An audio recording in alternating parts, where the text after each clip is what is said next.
Hi, I'm Johnny J with a tribe called Geek. Happy to be here. Um, so my first experience with your work was with hoverboard, and then of course I know you were involved with Star Trek as a lifelong Indigenerd. Super excited to see natives having the opportunity to break into this mainstream comic world. But how does it feel to take control of a franchise like Echo? Oh wow, yeah, it's incredibly exciting. I think for just for me personally, I grew up reading Marvel comic books, and I grew up going to powwows, and those two things never overlapped or intersected with each other. And so when I had the chance to work on this, it was both terrifying, exhilarating, and exciting because those two things were going to come smashing together. And so to have a part in making that a reality was just it was such a tremendous honor to be a part of that. And I'm curious, like as a Choctaw person myself, how did you come about making Maya Choctaw instead of Cheyenne? I believe Blackfeet, right? Blackfeet, yes. Sorry. Yeah. Um, I would say it sort of came about organically. We had Choctaw writers in the writers' room, and as we were initially talking about it before, and this actually predates me, but because we had Choctaw representation in the writers' room, and we wanted to tell an authentic story, we ended up changing the character to be Choctaw. And so once that happened and I came on board, then the next logical step for myself was to meet with and engage the Choctaw Nation. And we all flew out there to Durant and met with the Chief Batten and the other tribal elders and leaders there, and did two things. One was ask permission. We want to ask permission of the Choctaw Nation to portray their people. Sadly, that's something that isn't done traditionally when natives are portrayed on screen at this size and scope and level. But the second thing we also want to do was create a dialogue. I think you just mentioned it. You're Choctaw. I'm Navajo. Two very different cultures, different languages, different traditions. And so for myself, I wanted to make sure that we had those sort of expert voices in the room. And so that was really kind of the jumping off point.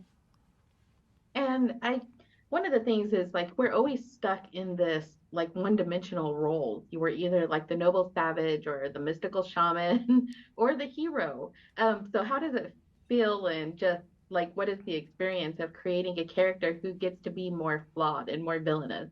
Oh yeah, it's such a breath of fresh air. I think you hit the nail on the head. And one of the things that we wanted to do in this series was just show natives being human, and natives being flawed, and natives being complex and complicated. And it all stems from Maya Lopez. She's a deaf indigenous girl who grew up in Oklahoma, who became a high-ranking lieutenant in Kingpin's criminal underworld in New York City. Like, that is quite a trajectory to take as a character, but it was also just such a great area to be in from a story standpoint, because you get to tell stories about characters who are a little bit more complex, a little more. You get to explore some shades of gray, but it was just a really great place to be. Great. And I guess in that same vein, like what are some of the challenges that you have in kind of balancing, not totally casting her as a villain, but making her more complicated and kind of tying in that trauma element that we deal with as Native communities? Yeah, I think I mean, it all stems from, at the end of the day, whether they're right, whether they're wrong, you want to focus on the humanity, right?